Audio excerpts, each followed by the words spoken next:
Dallas has just been on a tear. I believe we can attribute that to Jason Robertson, also Jake Ottinger, who's really stepped in.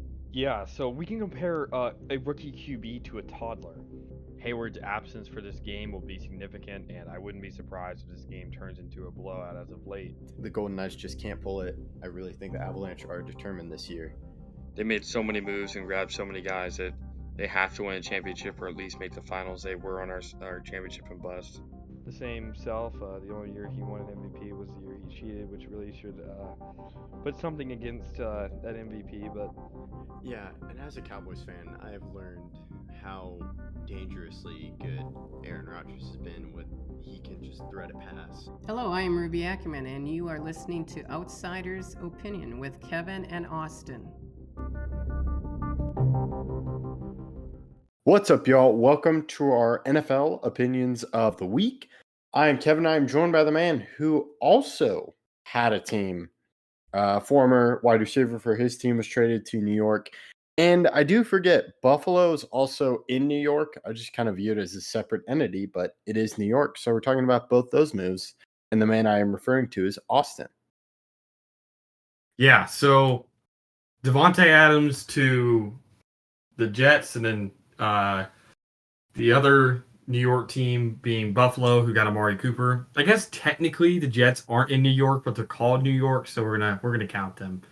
But crazy big moves, and ones that I think it's pretty funny that both of these teams played on Monday night and were like, you know what, we need more weapons, and they went out and got them immediately.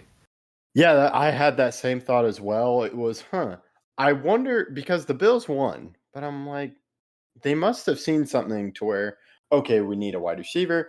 This is something at the beginning of the year we expected with Buffalo, just because they didn't really do enough to address the trade of trading Stephon Diggs, of just filling that need. I do think Amari Cooper is he is a solid wide receiver. I don't know if you could say underrated wide receiver for what he does. I think he was on our number ones, right? Number one wide receivers. How long ago? Was he about a month ago? We did the number one wide receiver list, or like number one wide receiver. Remember, like this is a number. I don't think. Oh wait. Are you saying that? I'm talking about the list of Okay. top wide receivers. I know I kept saying number one. He wasn't number one, but the list. Yeah, because I know we did a wide receiver ranking, and he wasn't number one. No, but you're saying on the wide receiver one video that we said wide receiver one. Yes, was he on both of ours? I don't remember. Was he on yours? He might have been. He also might have. I think he does my point is, I think he does a good job. And he was being wasted away in Cleveland, so I think it's good for the Bills to go get him. And then, to me, we always knew the Bills. Now we kind of expected this with the Jets and Davante Adams rejoining Rodgers. Yeah, I think we did. I'm looking back at my list. I'm like 99%. Okay. I do have him on mine, so it's up to you whether or not you had him on yours. Or Amari Cooper. On this. But while you look for that, I'll talk about Davante Adams. Yeah, this is a reunion that we all expected. There was a small time one of like Allen Lazard with Rodgers, and Lazard's played really well with Rodgers. Rodgers either trusts you or he doesn't, and I think that's a big reason why Mike Williams is about to be traded away. Also to kind of make sure their wide receiver room is just Wilson, Adams, and Lazard. I don't really see any other wide receivers really getting into there. Maybe Tayshaun Gibson because Rodgers really likes him. But yeah, this was a trade that I think a lot of people expected. Adams has been dealing with a hamstring injury this year. I don't know if he's 100% or that was just a way to get off the off playing with the Raiders. But I do think it's highly anticipated. I think this is probably the most pressure either one of these two players have been under. The Jets are going all in on this season. They've already fired their head coach. They have a 2-4 record, and they have Super Bowl aspirations. I mean, Rodgers has seen what Brady did his first year there. I'm counting this as Rodgers' first year because his first year he literally played 4 plays and tore his Achilles, so I don't really count that. but it's obviously not as easy as everyone thought it would be. I had them missing the playoffs at 11-6, but I didn't see it was going to be this hard. And the AFC is open. If they were ever to get too hot, they could win it, but they're a long way away from that at the moment. Yeah, I'm having trouble finding my list. If I had to bet on it, I don't think he was on my list. I don't think he was. Yeah, that's why No, I I don't think he was was. hesitating. I know he was on mine because I just looked at mine. Mhm. So at least one of Yeah. us considered him to be that. Yeah, it was pretty tough. It's just a pretty tough situation. I'm interested in the dynamics between Amari Cooper and Josh Allen because Josh Allen and Stephon Diggs, it looked from the outside they had a great relationship. And then over the years, it sort of deteriorated to where there is that funny meme of Diggs just giving the side eye, I would say, to Allen after the Texans Bills game. Mm-hmm. I do say that a lot of wide receivers are a little bit more flamboyant or out there, or whatever you want to say, diva-ish. But I don't really see that with Amari Cooper, so I think there's going to be less of a problem. He's definitely not one that I would like. He's trying to get all the limelight. He usually stays in his own lane and works hard, and I think that's definitely someone that the Bills need. Yeah, I agree. He's very quiet. There wasn't really any issues with him in Dallas. He even did a radio interview after the trade, the day of. I would say this is also a good. I think this helps with Keon Coleman because he started to break out, but I like you have a veteran wide receiver to help bring along a young guy. And also, Amari Cooper is a great route runner and he should fit into that system. But I agree. He's not going to be really annoyed with the catches. We didn't really hear anything from Cleveland. On Devontae Adams, I agree. This is huge amount of pressure for the Jets. Just given the Rodgers first year, and last year, of course, didn't go well. To me, this is another issue of addressing the offense. And I find it funny how this issue was fixed, quote unquote fixed. An attempt to fix the offense was made after firing your head coach. This is something I would have done before firing your head coach, but we know it's not really the owner making the decisions, it's Rodgers. And I do think this. I know you mentioned they're probably going to get rid of Mike Williams. I think having a core of Garrett Wilson and Devontae Adams from star power alone is great, but you also mentioned Allen Lazard is doing very well with the Jets. Yeah, Lazard, I think, is on pace this season to have over 1,000 receiving yards, which is crazy. I think there's been, I'll check really quickly, but I think Garrett Wilson has something like 67 or targets this far in the season. Let me see. He has 67 targets to this point in the season. That's on pace. Let's just do the math really quick. 67 divided by 6 times 17. That's on pace for 190 targets on the season. That is a lot. So they're trying to find wide receivers, but I think they really do. With Adams, they have a high ceiling. The problem is I could still see the floor being met.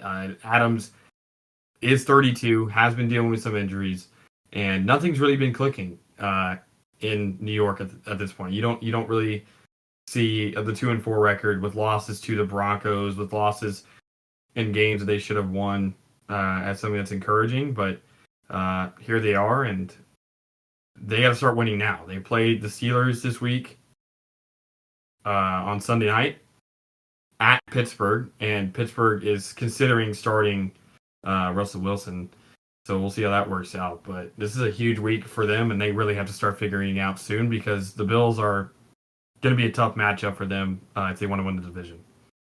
Yes, I agree. And the final thing I want to talk about is just both offenses. To me, the Bills' offense was struggling, even though Josh Allen has done what I asked him to do, not really turn it over, played safe. I do think Amari Cooper should. It just seemed something was missing in the Bills' offense when you watched it.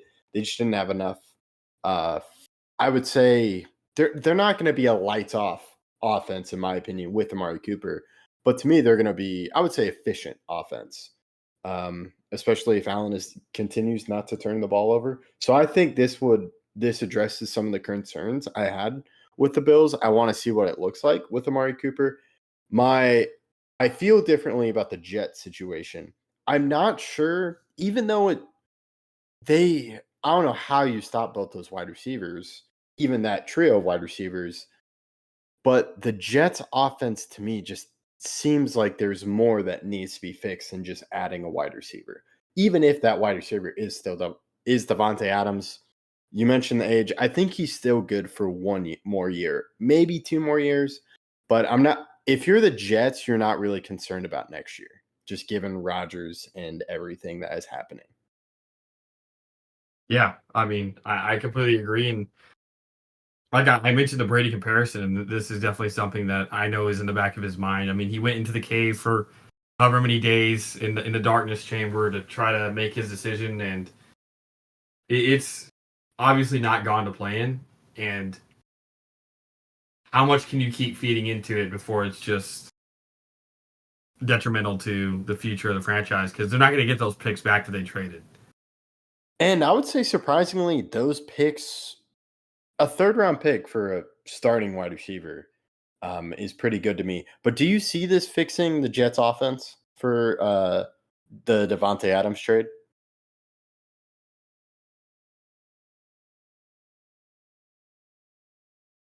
I don't know. I think it could hurt him more than it helps in the fact that I could see Garrett Wilson getting significantly less targets, Lazard getting less targets, and they could really just be find Adams.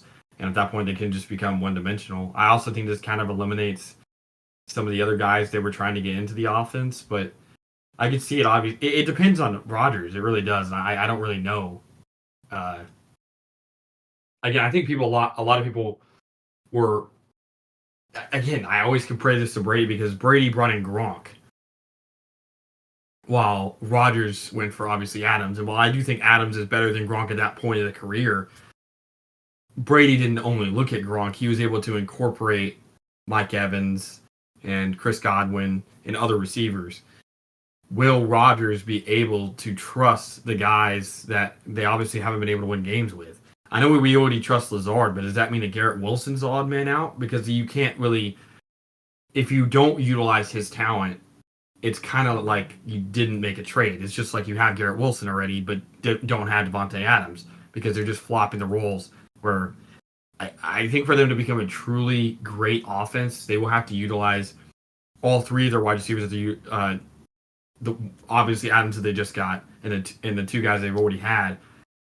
Not necessarily equally, because I do think Lazard is definitely the worst of the 3, but the ability to use 3 wide receivers, I think, is extremely important for how this offense is going to look. So it's going to, can Rodgers trust guys that haven't necessarily performed their absolute best, and they've been losing games doing it? Can he continue to trust those guys with Adams there? Because I think his head's going to be drawn there, magnetized to number 17. Can he spread the ball around? Or our defense is going to know that he's going to look for Davante no matter what. I think that's a great way of discussing it. The one thing I'll add is the best case scenario is he throws to Wilson, throws to Lazard, and also throws to Adams. I view Adams as someone that is already on the same page with Rodgers. And we saw moments where Garrett Wilson and Rodgers wasn't on the same page. So during a critical moment, we could see Rodgers quickly go to Adams and trust that he'll be there because there is that rapport between the two. But it doesn't mean every play look for Adams. So that is all I got. I'll let you end this episode. Yeah, so thank you guys for listening. Please let us know what you guys think about both of these trades. Which trade do you like more? Will it work out with either the 2 New York teams, or will these come crumbling down? Thank you guys for listening.